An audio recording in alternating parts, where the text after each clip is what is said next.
और अब बात बिहार की करेंगे। दरअसल बिहार की कटिहार लोकसभा सीट पर इस बार जबरदस्त घमासान देखने को मिल रहा है। दरअसल कटिहार लोकसभा सीट से 1967 से चुनाव में कांग्रेस के सीताराम केसरी, 1951 में पूर्व राज्यपाल यूनुस सलीम और 1996 में पूर्व गृह मंत्री मुफ्ती मोहम्मद सईद का कर्म क्षेत्र रहा है। आइए आपको दिखाते हैं इसी पर आधारित हमारी ये खास रिपोर्ट। बिहार की कटिहार लोकसभा सीट पर इस बार घमासान देखने को मिल रहा है। लोकसभा चुनाव के महासमर में जनता दल यूनाइटेड ने अपने वर्तमान सांसद दुलाल चंद गोस्वामी पर दांव लगाया है, तो वहीं महागठबंधन की ओर से 5 बार सांसद रहे कांग्रेस प्रत्याशी तारिक अनवर मैदान में डटे हुए हैं और कटिहार में बंद पड़े उद्योग धंधों को चालू कराने का वायदा जनता से कर रहे हैं।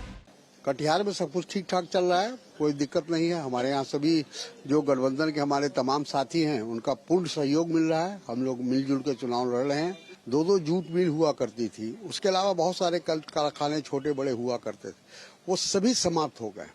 आज ये उद्योग के नाम पर हम कटिहार में कुछ भी नहीं है और उसी के वजह से लोग पलायन कर रहे हैं। उनको पलायन को रोकना है तो पहले तो यहाँ उद्योग लगे। कटिहार की लोकसभा सीट हो या फिर यहाँ की विधानसभा सीटें, कभी किसी दल का एक छत्र राज नहीं रहा है। वैसे इस सीट ने देश को कई दिग्गज नेता दिए हैं। यहाँ 6 विधानसभा सीट कटिहार, कदवा, बलरामपुर, प्राणपुर, मनिहारी और बरारी हैं।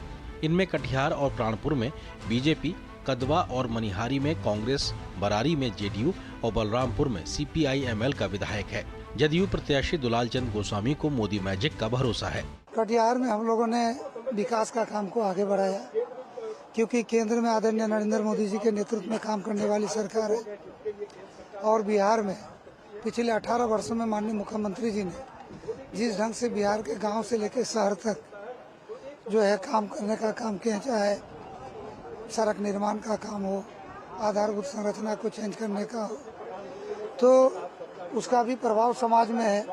कटिहार लोकसभा सीट से 1967 के चुनाव में कांग्रेस के सीताराम केसरी, 1991 में पूर्व राज्यपाल यूनुस सलीम और 1996 में पूर्व गृह मंत्री मुफ्ती मोहम्मद सईद का कर्म क्षेत्र रहा है। कटिहार लोकसभा सीट के जातीय समीकरण की बात करें तो यहाँ पर मुस्लिम मतदाताओं की संख्या ज्यादा है।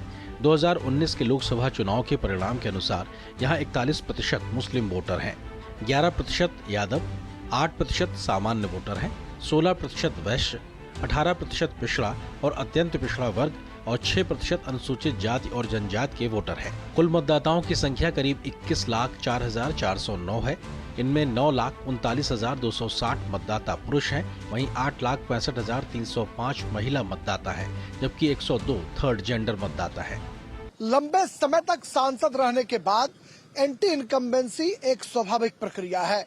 जेडीयू के सांसद दुलाल चंद गोस्वामी को इस प्रक्रिया से जूझना पड़ रहा है, क्योंकि भारतीय जनता पार्टी का इस संसदीय क्षेत्र पर लंबे समय तक कब्जा रहा और निखिल चौधरी यहां से चुनकर संसद अनेक बार पहुंचे। बीजेपी की दावेदारी इस बार भी थी। शायद यही वजह है कि बीजेपी के कार्यकर्ता और नेता कायदे से टर्न अप नहीं हो रहे हैं, जिसकी वजह से जेडीयू के लिए मशक्कत ज्यादा करना पड़ रहा है। देखना होगा कि क्या कुछ चुनाव परिणाम सामने आता है। बहरहाल कटिहार का मुकाबला रोचक होने के आसार दिखाई पड़ रहे हैं।